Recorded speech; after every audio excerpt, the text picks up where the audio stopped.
اسلام اور کفر کا پہلا معرکہ جو بدر کے مقام پہ ہوا، اس میں مسلمانوں کی تعداد 313 تھی۔ یہ تعداد کفار کے مقابلے میں بہت تھوڑی تھی، کیونکہ وہ 1000 کا لشکر لے کر کے آئے تھے۔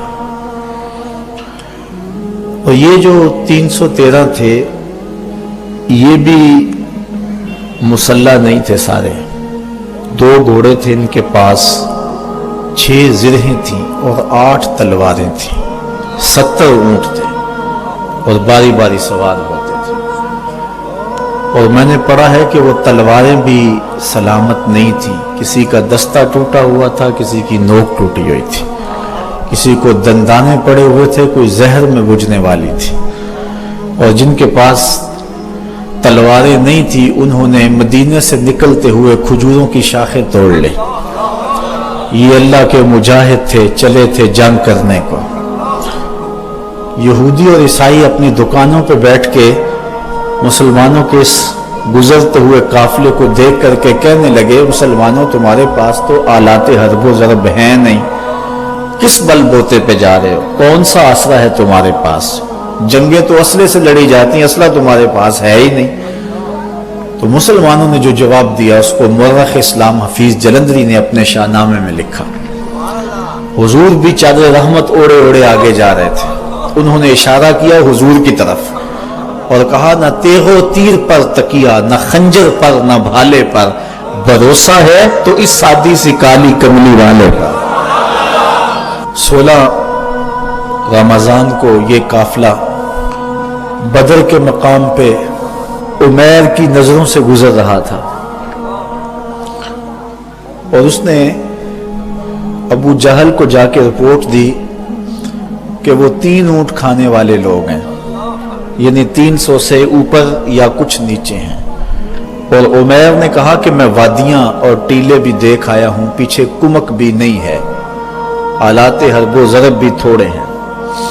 ابو جہل پہلے بڑا متکبر تھا، سرکشی تمرد اس کا اور بڑھ جاتا ہے۔ صنادید قریش کو بلا کے کہتا ہے، میں پہلے ہی کہتا تھا نا کہ 360 خداؤں کے ساتھ ایک خدا کا مقابلہ ہی کیا ہے۔ اب دیکھ لو کتنی تعداد ہے، اور ان کے پاس کھانے کے لیے بھی کچھ نہیں ہے۔ صبح لڑائی لڑوئی کوئی نہیں ہونی، رسیاں اکٹھی کرو، انہیں پکڑیں گے، اونٹوں سے باندھیں گے، جکڑیں گے اور لے جائیں گے مکے میں، دنیا کو ان کا تماشا دکھایا کریں گے۔ یہ ایک نیا دین لے کے آئے تھے۔ رونق بھرے جب اس نے یہ جملے کہے تو عمیر جو اپنی آنکھوں سے مسلمانوں کو دیکھ کر کے آیا تھا، اس نے کہا، میری ایک بات بھی سن لو۔ اس نے کہا کہ قریش کے سرداروں، تم یہ مشاورت کر رہے ہو کہ رسیاں اکٹھی کرو، صبح لڑائی نہیں ہونی، ان کو پکڑیں گے اور جکڑیں گے، لیکن میں تمہیں مشورہ یہ دیتا ہوں کہ رات کی تاریکی میں بھاگ سکتے ہو تو بھاگ جاؤ۔ اس قوم سے لڑنا تمہارے بس کا روگ نہیں ہے جو مرنے کے لیے آئی ہے۔ اب سنیے لفظ عمیر کے جو ابن حشام نے لکھے ہیں۔ اس نے کہا، وَلَٰكِنْ رَأَيْتُ يَا مَعْشَرَ قُرَيْشَ الْمَنَايَا تَحْمِلُ الْبَلَايَا، اے قریش کے سرداروں، تکبر میں نہ آؤ، میں نے اپنی ان آنکھوں سے دیکھا ہے یثرب کی اونٹنیاں اپنی پشتوں پہ نری موتیں اٹھا کے لے آئی ہیں، اور وہ زخمی سانپوں کی طرح پیچ و تاب کھا رہے ہیں۔ کل ان میں سے کوئی مرے گا نہیں جب تک تم میں سے ایک ایک کو لڑ نہیں جاتا، اور اگر اتنے بندے تمہارے مر جائیں تو پھر تمہارے جینے پہ بھی افسوس۔ تم کہتے ہو رسیاں اکٹھی کرو، میں کہتا ہوں رات کی تاریکی سے فائدہ اٹھاؤ اور بھاگ جاؤ۔ پھر اگلے دن عظیمت کی جو داستاں حضور کے غلاموں نے رقم کی، میرے رب نے بھی اس کو یوم فرقان کہا۔ 5000 فرشتہ اترا، اللہ کی مدد نازل ہوئی۔ حضرت صدیق اکبر فرماتے ہیں، حضور مسجد عریش میں ہیں اور بار بار کہتے ہیں، ایسی دعا نہ آج تک کسی نے مانگی ہے اور نہ کوئی مانگ سکتا ہے، ناز والی دعا، اللہم ان تہلک ہذہ العصابہ لم تعبد فی الارض ابدا۔ اے اللہ، میں نہیں کہتا کہ ان کو بچا لے، لیکن پوری کائنات میں تیرے نام لینے والے بس یہی 313 ہیں۔ میں نہیں کہتا تو انہیں بچا لے، لیکن مالک سن لے، اگر یہ نہ رہے تو قیامت تک تجھے بھی رب کوئی نہیں کرے گا۔ اللہ اکبر۔ حضرت ابوبکر صدیق کہتے ہیں حضور کی چادر سر سے سرک کے کندھوں پہ آ جاتی اور کندھوں سے سرک کے پیٹھ پہ آ جاتی. میں اس چادر کو اٹھا کے پھر سر پہ رکھتا اور کہتا حسبک یا رسول اللہ، حضور بس کرو بس کرو، بس اللہ کی مدد آ جائے گی. لیکن حضور روئے جا رہے ہیں اور یہ دعا مانگے جا رہے ہیں، اللہم ان تہلک ہذہ الاصحابہ لم تعبد فی الارض ابدا. عجیب رنگ ہے. کہتے پھر اچانک حضور نے سر اٹھایا اور فرمانے لگے ابشر یا ابا بکر، ابو بکر مبارک ہو، ھذا جبریل، یہ جبریل آ رہا ہے، آخذ بانان فرسہ، گھوڑے کی لگام تھامی ہوئی ہے اور سامنے والے دانتوں پہ غبار جمع ہوا ہے، وہ دیکھو اللہ کی مدد آ گئی ہے. اللہ اکبر. اللہ نے وہ مسلمانوں کی مدد کی، وہ مدد کی، وہ داستانیں رقم ہوئیں. اللہ اکبر. پھر غزوہ تبوک بھی ہوا، پھر غزوہ احد بھی ہوا، غزوہ حنین بھی ہوا، جنگ احزاب کا مارکہ بھی لگا. اللہ اکبر. جنگ خیبر بھی بپا ہوئی. اللہ نے مسلمانوں کو عزت دی، سرخوردی دی. پھر وہ وقت بھی آئے. حضرت ابو عبیدہ بن جراح رضی اللہ تعالی عنہ نے حضرت عمر رضی اللہ تعالی عنہ کو لکھا کہ آپ یروشلم آ جائیں، اللہ نے بیت المقدس کو فتح عطا کر دیا. اللہ نے یہ دمہ بھی مسلمانوں کو نصیب فرمائے کہ حضرت عمر کے دور میں بیت المقدس کی آزادی کا مجدہ ملا اور حضرت ابو عبیدہ بن جراح اپنے 4 سپہ سالاروں کے ساتھ جابیہ کے مقام پہ حضرت عمر کا استقبال کرنے کے لیے کھڑے تھے. اور یہودی اور عیسائی بھی مسلمانوں کے امیر کو دیکھنے کے لیے بے تاب تھے. جب حضرت عمر رضی اللہ تعالیٰ عنہ مدینے سے چلے نا تو آپ نے ایک غلام ساتھ لیا اور ایک اونٹنی لی اور سواری باری باری کرتے تھے. جب قریب آیا نا یروشلم تو غلام کی باری اوپر سوار ہونے کی حضرت عمر کی نکیل پکڑنے کی آگے. غلام نے عرض کی حضور میں اپنی باری چھوڑتا ہوں چونکہ اب دشمنوں کا علاقہ آ گیا. تو حضرت عمر رضی اللہ تعالیٰ عنہ فرمایا نہیں میں نکیل پکڑوں گا. جب مسلمان قریب آئے نا اور حضرت عمر کو دیکھا تو یہودی عیسائیوں نے نہیں دیکھا ہوا تھا حضرت عمر کو، تو کہا اس کی تو بڑی دعائی تھی، ہم سمجھتے تھے کوئی قریشی سردار ہوگا، یہ تو غلام ہے، کوئی اس سے زیادہ حسین تو اس کا نوکر ہے جو نکیل تھامے آگے چل رہا ہے، یہ کیسے مسلمانوں کا امیر؟ تو مسلمانوں نے کہا تم دھوکہ کھا رہے ہو، ہمارا امیر وہ نہیں ہے جو سواری پہ سوار ہے، ہمارا امیر وہ ہے جو نکیل تھامے آگے آگے چل رہا ہے. فقط اسلام دنیا میں یہ منظر پیش کرتا ہے کہ آقا چل دیے پیدل، سواری پہ غلام آیا. یہ اسلام نے صرف منظر پیش کیا. حضرت عمر جب قریب آئے تو حضرت ابو عبیدہ بن جراح رضی اللہ تعالیٰ عنہ کو بلایا اور بلا کہا کہ لشکروں کو پیچھے بھیج دو، یہ جو استقبال کرنے ہیں انہیں پیچھے بھیج دو. اور ان کے گلے میں باہیں ڈالیں اور حضرت عمر رو پڑے اور پھر کہا ذرا آؤ نا کسی ایک طرف چلیں. اب جدھر جائیں تو لوگ دیکھ رہے تھے. ایک درخت کی اوٹ میں حضرت عمر کھڑے ہو گئے اور حضرت ابو عبیدہ بن جراح امین الامہ اللہ اکبر ان کے گلے میں باہیں ڈال کر کے حضرت عمر روئے اور رو کے حضرت عمر نے کہا کہ سنو ذرا لفظ، کہا انا کنا اذل قوم فاذن اللہ بالاسلام. کہا ابو عبیدہ ہم ذلیل لوگ تھے، ہمیں محمد عربی کے جوڑوں نے عزت دی ہے. ہم غریب لوگ تھے، ہم ذلیل لوگ تھے، ہمیں عزت دی ہے تو محمد عربی کی غلامی نے دی ہے. اللہ. اور اقبال نے اسی فلسفے کو جو ہے وہ نچوڑ کے رکھ دیا. وہ کہتا ہے کی محمد سے وفا تو نے تو ہم تیرے ہیں، یہ جہاں چیز ہے کیا لوح و قلم تیرے ہیں. وہ کہتا ہے تو میرے پیارے محمد کو ہو جا سارا زمانہ تیرا ہو جائے گا. اللہ اکبر. حضرت عمر رضی اللہ تعالیٰ عنہ مسجد اقصی میں گئے اور جا کہتے این البلال، بلال کہاں ہے؟ بلال حبشی آئے، فرمایا بلال اذان پڑھو. حضرت بلال نے کہا کہ مجھے معاف کیجئے، یہ کسی اور کو کہیے. تو لوگوں نے کہا بلال اللہ کا خوف کرو، امیر المومنین کی بات مانو. حضرت بلال حبشی بوڑھے ہو چکے تھے اس وقت. آپ کھڑے ہو گئے صخرہ کے پاس اور اذان دینا شروع کر دی.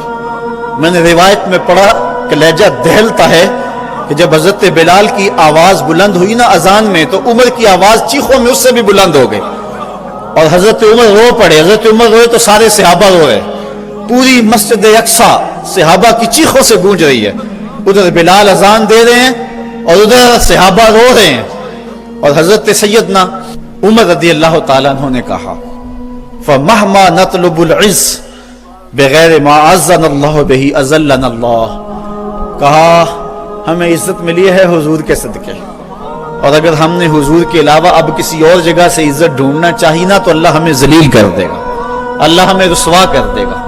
تو یہ عزتیں اور یہ مرتبہ و مقام جو امت مسلمہ کو ملا، یہ حضور کی چوکھٹ سے ملا ہے، یہ حضور کے در سے ملا ہے۔ حضرت عمر واپس پلٹے، عرض تہامہ میں رکے اور پھوٹ پھوٹ کے رونے لگے۔ کسی نے کہا عمر اتنے جری جوان اور یرز تہامہ اور پھوٹ پھوٹ کے رو رہے ہو؟ تو حضرت عمر فرمانے لگے میرے باپ خطاب نے مجھے کہا تھا کہ یہ 5 اونٹ لائن میں کھڑے کرو، یہی عرض تہامہ تھی۔ کہتے ہیں میں اونٹ لائن میں کھڑے کرنے لگا تو آگے والا سیدھا کرتا تو پیچھے والا ٹیڑھا ہو جاتا، پیچھے والا سیدھا کرتا تو آگے والا ٹیڑھا ہو جاتا۔ پھر میرے باپ خطاب نے مجھے بڑا مارا اور کہا ایک عرب کے بیٹے ہو کر 5 اونٹ لائن میں کھڑے نہیں کر سکتے ہو؟ کہا ایک وہ زمانہ تھا کہ عمر سے 5 اونٹ لائن میں کھڑے نہیں ہوتے تھے۔ کہا آج زمانہ یہ ہے 25 لاکھ مربع میل کی حکمرانی ہے، شرق سے لے کر غرب تک ساری دنیا ایک لائن میں کھڑی ہے، یہ محمد کے جوڑوں کا صدقہ نہیں ہے تو اور کیا ہے؟ اللہ کی محمد سے وفا تو نے تو ہم تیرے ہیں، یہ جہاں چیز ہے کیا لوح و قلم تیرے ہیں۔ حضور سے وفا کے رشتے کو استوار تو کر کے رکھ۔ حضرت سفینہ رضی اللہ تعالیٰ عنہ حضور کے صحابی ہیں، جنگل میں جا رہے ہیں، ایک شیر نے انسانی بو پائی تو آپ کی طرف دوڑتا ہوا آیا۔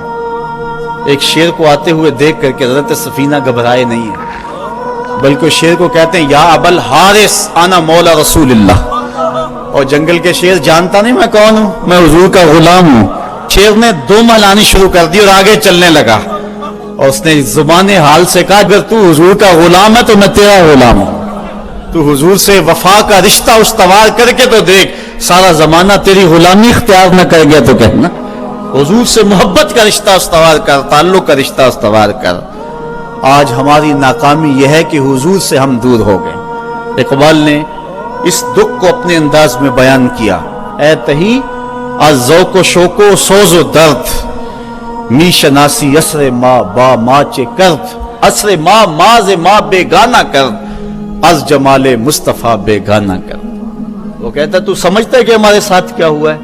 ہمارے عہد کی ستم ظریفی یہ ہے کہ اس نے ہمیں ہم سے دور کر دیا، عہد ما ماراز ما بیگانہ کرد، ہمارے دور نے ہمیں ہم سے دور کر دیا۔ کیوں؟ از جمال مصطفیٰ بیگانہ کر، اس نے ہمیں حضور سے دور ہٹا دیا ہے۔ ہم سمجھتے ہیں کہ شاید ہم مادی ترقی کریں گے تو دنیا پہ غالب ہوں گے۔ حضرت عمر کا یہ قول میری آج کی اس تقریر کا نقطہ کمال ہے۔ آپ فرماتے اللہ نے جس وجہ سے ہمیں پہلے دن عزت دی تھی، اگر ہم نے اس کو چھوڑا تو ہمیں ذلت ملے گی، اگر اس عزت کے نشان سے وابستہ رہیں گے تو عزتیں ملتی رہیں گی۔ اور اس فلسفے کو اقبال نے اپنے الفاظ میں یوں بیان کیا، کی محمد سے وفا تو نے تو ہم تیرے ہیں۔ آسمان سے صدا آ رہی ہے، کی محمد سے وفا تو نے تو ہم تیرے ہیں، یہ جہاں چیز ہے کیا لوح و قلم تیرے ہیں۔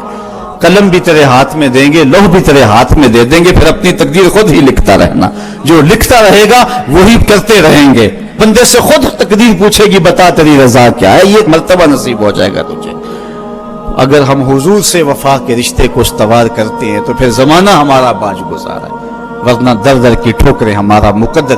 یہ تاریخ ساز جملہ مسجد اقصی کو جاتے ہوئے حضرت عمر رضی اللہ تعالیٰ عنہ نے کہا تھا، اے ابو عبیدہ جس چیز نے ہمیں پہلے دن عزت دی تھی، ہم ذلیل قوم تھے، اگر ہم نے اس چیز سے ہٹ کر کسی اور جگہ سے عزت مانگی تو عزت نہیں ملے گی، اللہ ذلت دے گا۔ اس لیے ہم اگر عزت چاہتے ہیں تو پھر اسی چوکھٹ پہ آنا ہوگا، اور وہ چوکھٹ محمد عربی کی ہے۔ علامہ اقبال بڑا خوبصورت جملہ کہا، مغرب کا فائدہ اس میں ہے کہ وہ آگے کی طرف جائے۔ مغرب اگر آگے جائے تو اس کی مجبوری ہے، اس کے پیچھے ہے کچھ نہیں۔ اگر مغرب پیچھے پلٹے تو پیرس کی گلیوں میں کیچڑ نظر آتا ہے، اگر پیچھے پلٹے مغرب تو سوائے اندھیرے کے کچھ نظر نہیں آتا۔ لیکن اگر مسلمان پیچھے جائے تو مدینے کی گلیاں وحی کے نور سے چمکتی ہوئی نظر آتی ہیں۔ پیرس میں تو اندھیرا ہے لیکن ہمیں بغداد عروس البلاد نظر آتا ہے۔